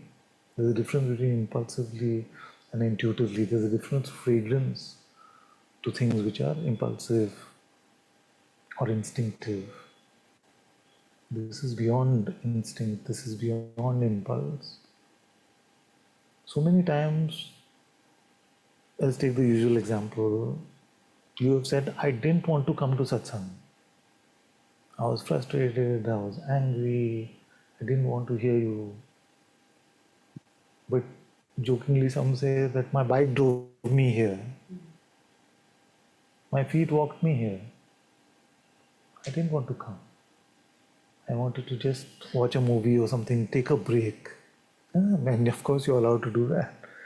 But you just came. What guides you? You say, my mind was resisting with all its might. But I still knew I had to come. What is that knowledge?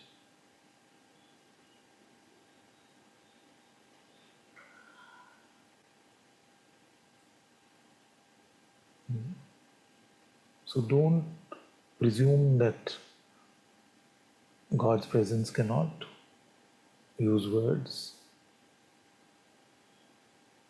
But if silence is the best answer at the moment, then we must trust that silence. We are not in a position to make any sort of demands.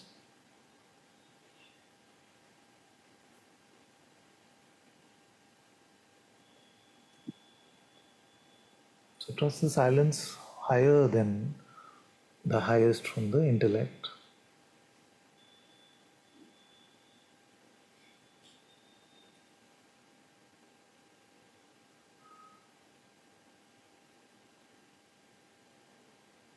And is your heart saying that the heart cannot use words? Who is saying? If the mind is saying,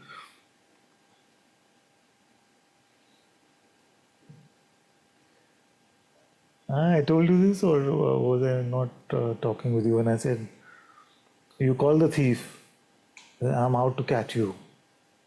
Please tell me your address. Tell me how to get you. What do you think it's going to say? Eh? It's going to say, I'm not here, I'm there, over there. Eh? Throw a stone in the bushes to make some noise and to distract you away from that. So either your heart is telling you that the heart cannot speak words. In that case, it's speaking those words. Or you're rushing. Don't rush. Often I joke that we expect answers from God faster than we expect dominoes to deliver.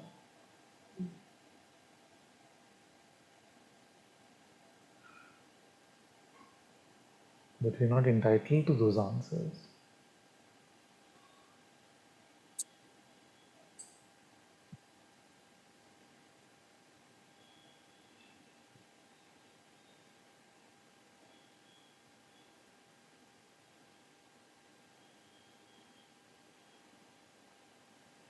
With humility, all things are easier.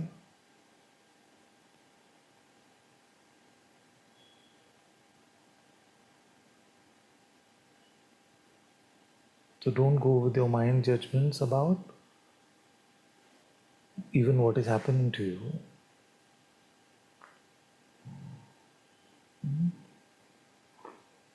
Father, my prayer is for me to just remain in the silence, in the space of no identity, and to only speak when this wants to speak. This is my deepest prayer. Very good, very good, very good. This is where faith is very important. Faith is to trust what your heart is telling you, what your heart is showing you in this case, rather than going with the intellect.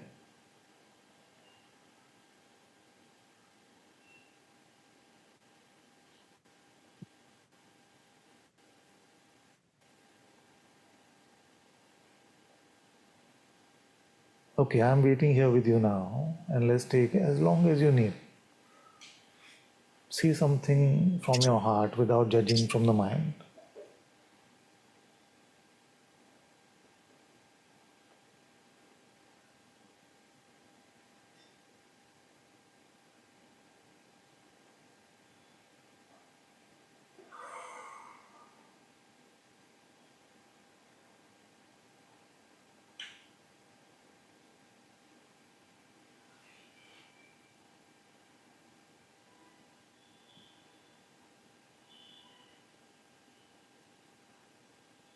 I can't.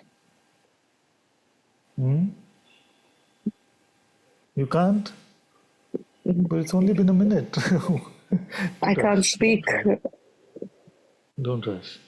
Just I don't want to speak. hand over your mouth to your heart and don't use it for projecting what the mind is saying at all.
The thing is that it can seem like the heart is a place, the head is a place.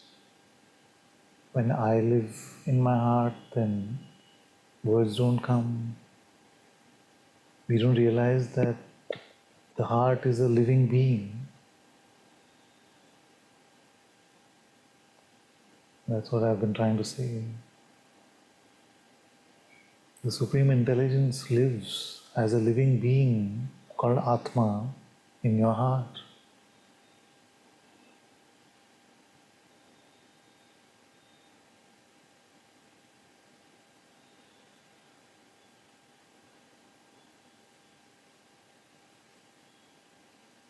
And you cannot just leave this. You must either prove me wrong or prove me right. It's not one of those things you can say, yeah, hoga, देखेंगे, चलेगा. Because it's literally the difference between life and death.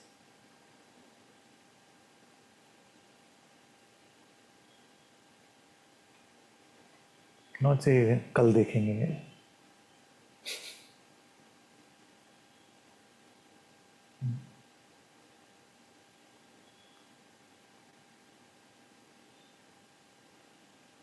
One child was having a moment, as all of us do in this path for 3 years. I was very frustrated reading Nisargadatta Maharaj, but so she said, I don't know if I'm cut out for God. So I said to her, what is option 2?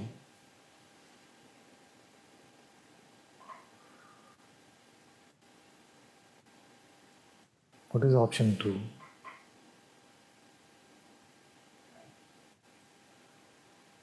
I don't know if I'm cut out for God, then what are we cut out for? Death.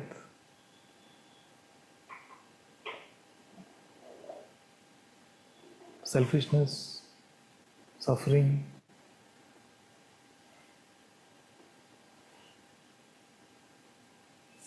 False stories of a non-existent ego. What are we cut out for then?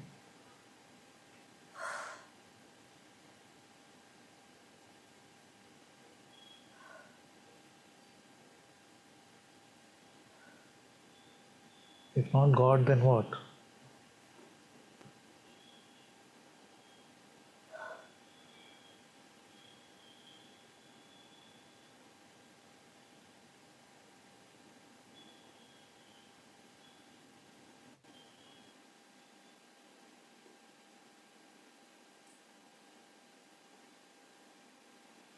Hmm?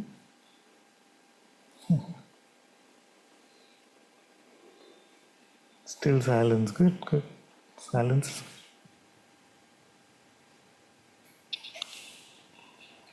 I Speak a feel bit like if I louder. can, uh, sorry for that. I feel like if I allow myself to continue here, I'll just I'll just be so dysfunctional. But I'm okay with that. I'm okay with that. I say yes to everything. You feel that? I In don't what feel way to do you move. feel? I don't feel to You do feel that anything. you you feel that intuitively? Yes,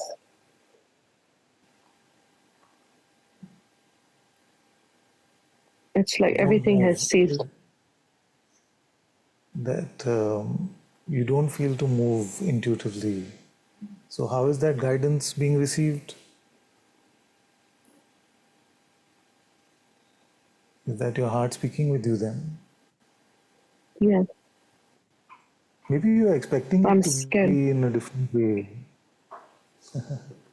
Maybe you're just expecting it to be in a different way. Because you're saying that intuitively from your heart you feel not to move. But that is your heart then guiding you, isn't it?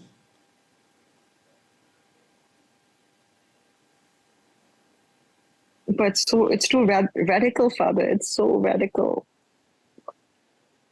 This is not your heart, no? No, this is not my heart. It's terrifying. This is the one that says balance mein karo. isn't it? Like my mom's voice in my head.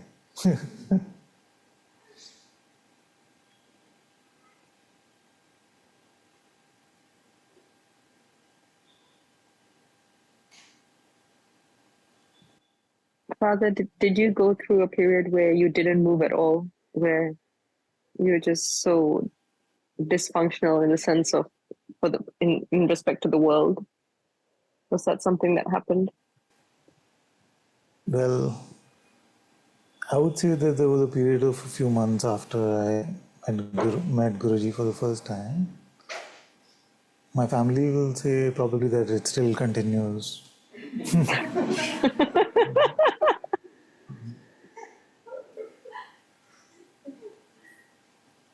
But they probably said that before this happened also.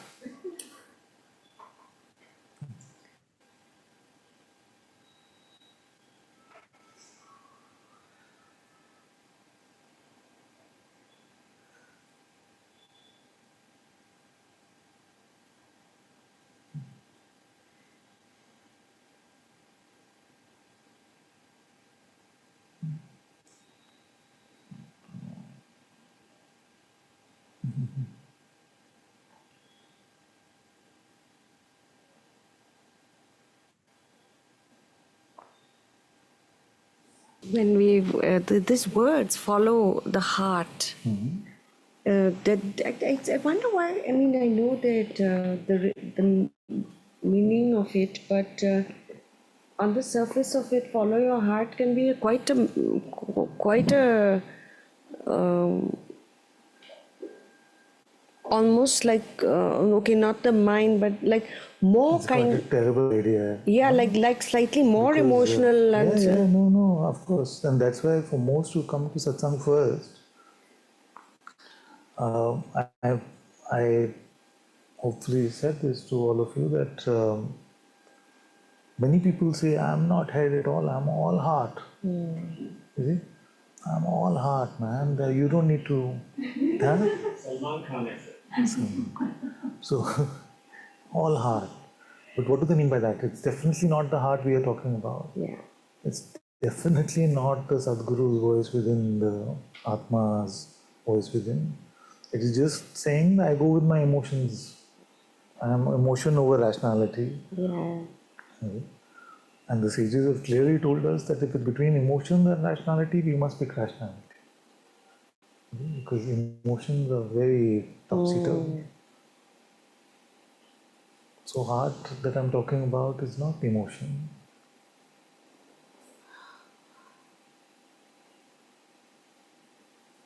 Yeah. Thank you for clarifying.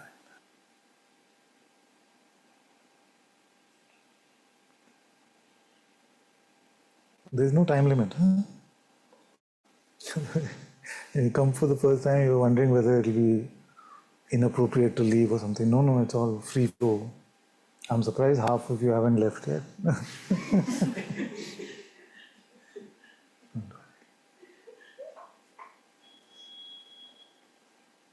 Just feel free, don't worry.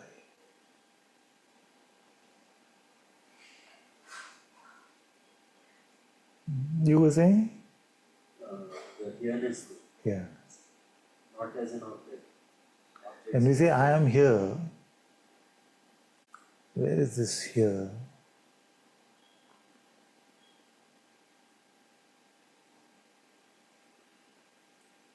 The answer will be too much.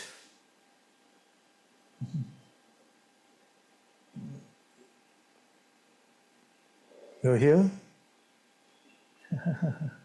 Please, hear the mic.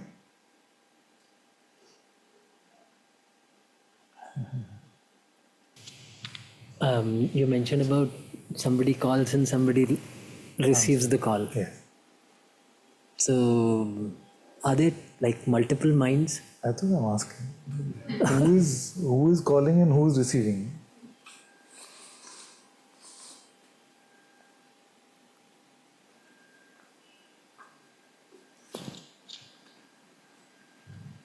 If it's you, then why you need to call yourself?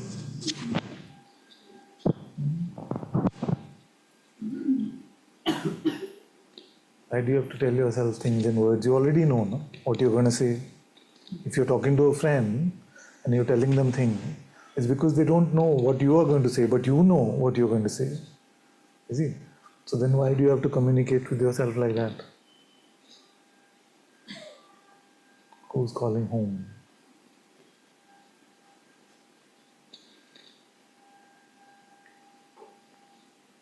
It's strange, huh, that we go through our lives so much. These very simple things we've never really contemplated because Maya is the Mahatagni. No? Kabirji said Mahatagni. Okay? The biggest con artist. She keeps us distracted with so much to do every day. Where's the time to really contemplate whose thoughts are these? Who's receiving them? The basic building blocks of that which we call the human condition, most of us don't really contemplate. We just take it as a given. Mine only. I'm talking to myself in my head. And it helps me.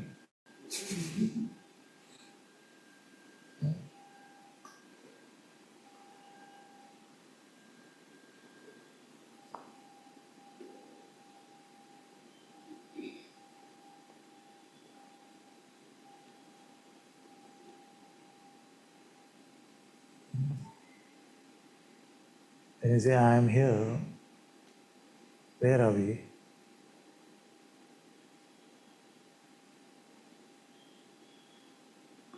We say outside and inside. Okay, let's take the simplest. When I'm on the outside, I'm confused. But when I go inside, things are so much better. Inside, what are we going? If it was inside the body, it would be like an X-ray machine. Isn't it? And go inside. It would be like an X-ray machine. Organs, bones. But inside is what? Where is that inside? In that inside, you can imagine things, you can project dreams, which look like entire universes. Time is there, space is there, identity is there, characters are there, story is there, everything is there. Pain is there, pleasure is there. In that inside, dreams. In the dream, you could have another inside, have another dream, and wake up from that dream and say, I had a dream. And then wake up from that dream now and say, oh, or wake up then from this. We can't say. So the very basics of our human existence we have not really contemplated.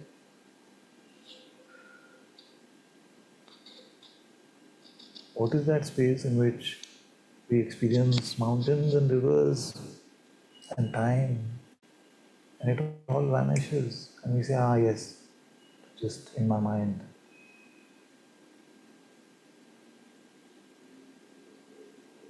This absurd conversation could also be happening in your mind. Sounds like a bad dream, and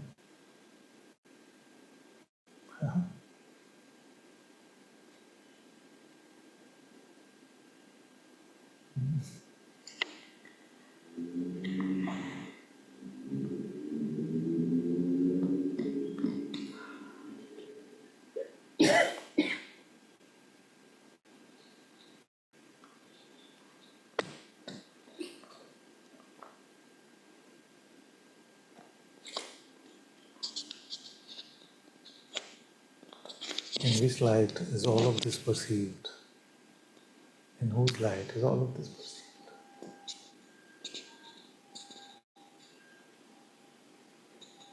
Sorry, you were asking some other question.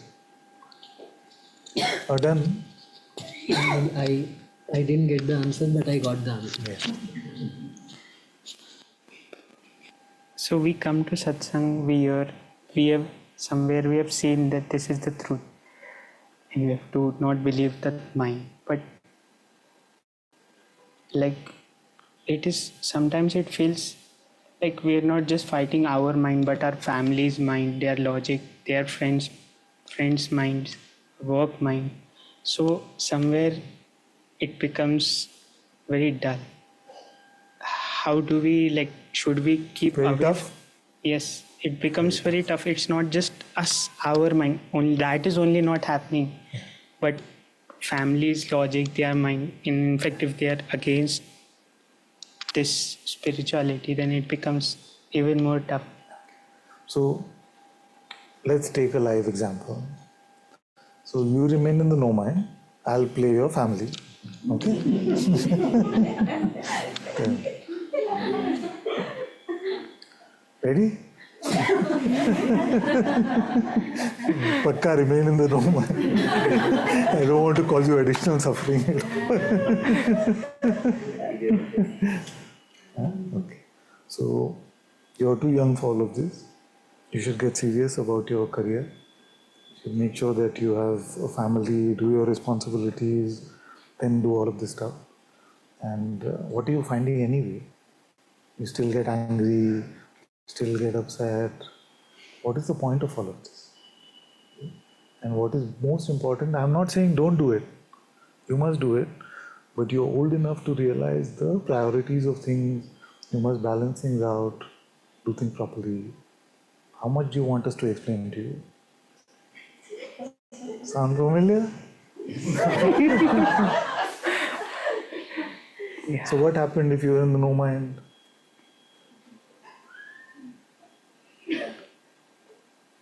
Can another thought really make us suffer? And I'm not, by the way, at all saying that we must do एक कान से अंदर दूसरे कान से बाहर. I'm just saying that take everything to the heart within. Take everything to the Sadguru within. We must never feel like we know it all. We must never even believe that our path is only the best path, it's the right path. Yeah? Every type of spirituality I went to, I felt like this is the best. I'm in the best and everybody else is stupid. Then I realized with gray hair that it's not like that. You must always be open to learning. So, but remaining in the no mind, allow everything to be received, but act on that which you receive in a prompting form. Is it tough? It's tough to remain in the no mind. But once you're in the no mind, then all is a play of moving images. When it comes to family, we quickly take it personally and we quickly want to act like, okay, they are saying it must be something, cannot hurt them or cannot disrespect. It's true. It's true. And still, I have to say that even here, that is true. It still has a bite, has a sting. It's a life of work. It's a life of inner sadhana. It's a life of inner work. And they will feel exactly the same. That you're making them suffer. That you are giving them a sadhana to do. It's not easy. Because Maya will use every trick to make you believe that this is the reality and all talk of God is fine, but it's not really that important. Your faith, your insight will lead you towards prioritizing that. And if you try to juggle this, it can seem like a very tough thing to do. But if you allow yourself to be guided moment to moment in the heart, then that is the highest grace for yourself and for your family. So I wrote to Guruji after 2-3 months of that silent period here, and nothing much was happening, work was not happening much. And everybody started saying, my mom started saying, my wife started saying, are you depressed? Is there something wrong with you? You see? And my daughter was very young, probably maybe a year or 2 years old. So everybody started to be very concerned. So I wrote to Guruji saying, I am feeling so much joy in my heart, but the family is starting to get worried about work, career, all of these things. So he replied saying that this naturally happens, that there's a period of marination, silence, But in this coming to the presence of God, it is bound to be full of grace, not just for your life, but also for your family. I'm going to add to that and paraphrase, don't expect them to come and tell you that. Don't expect them to come and tell you, oh, we're so blessed to be in the presence of one who's living in God's light. But know in your heart that all those who come to that presence are blessed. And you receive that grace by the Sadguru's grace yourself. And that is a great gift that you have received. So know in your heart that if you continue to be in God, your loved ones will also be blessed by that. But don't expect that validation to come, or you don't have to go and tell them that. You are so blessed. वो नहीं चलेगा उसको. So, being God.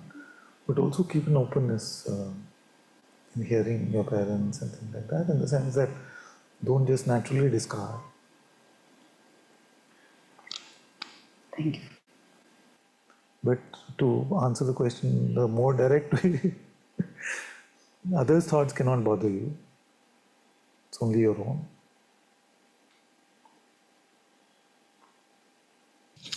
Just a follow-on to his question.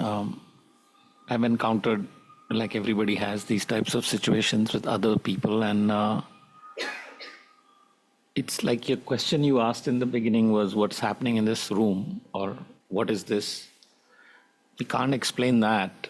There's no way I found that I can explain anything to anybody. So it's just come to kind of a silence. And initially it was very uncomfortable silence because you're conditioned to convince, respond with rational statements.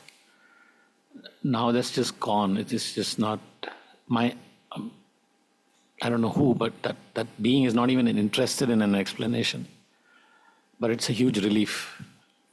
So thank you for that.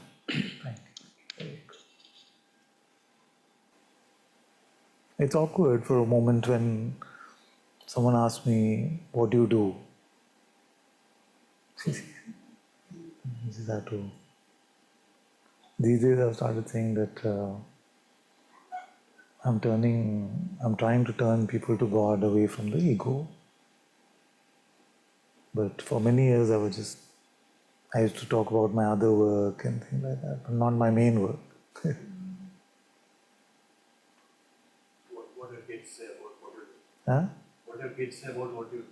Kids, because they were small, that was one advantage also.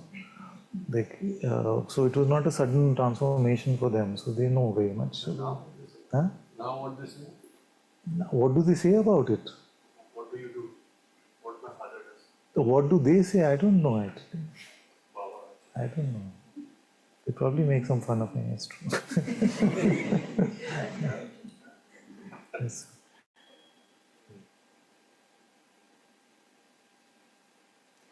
Let me put it all that I've said in a simple way. If there was an option that you could walk hand in hand with Ram, Krishna, Jesus, whoever you resonate with in your heart, then would you choose to live that way or no?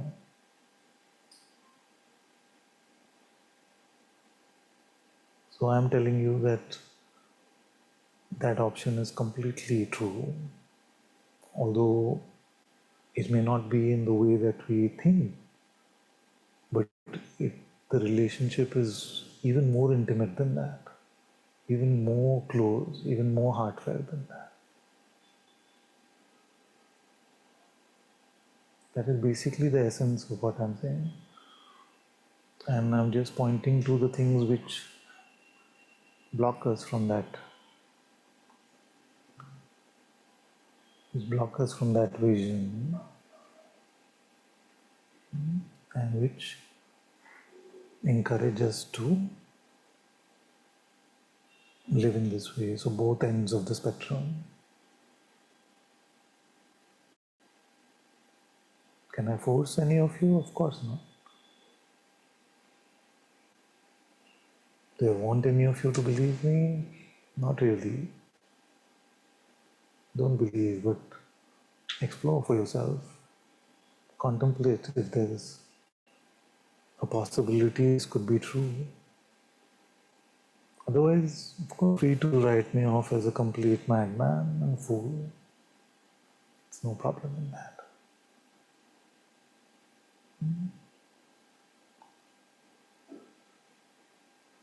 But suppose it was true.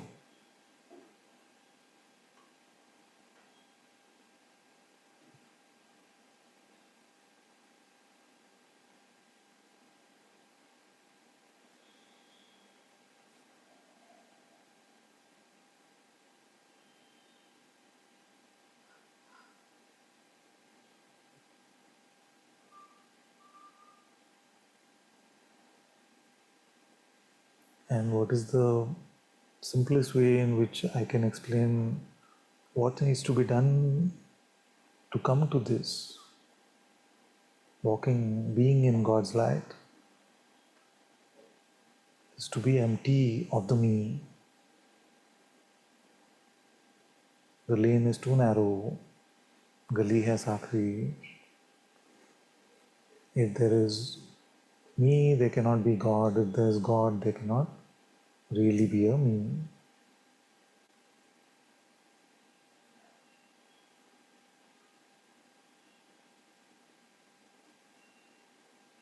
So whether you like to inquire, whether you like to pray, whether you like to chant, whether you like to meditate, whether you like hatha yoga, whether you like devotional singing, whether you like anything which makes you empty of this me, selfless service, karma yoga, all of it empty of this me, the मैं,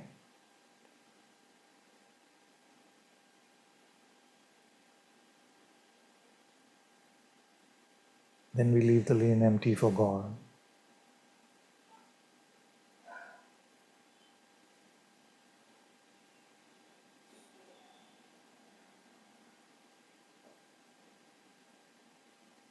And if it is truly what you desire in your heart, and my full blessings, my full life is for you actually.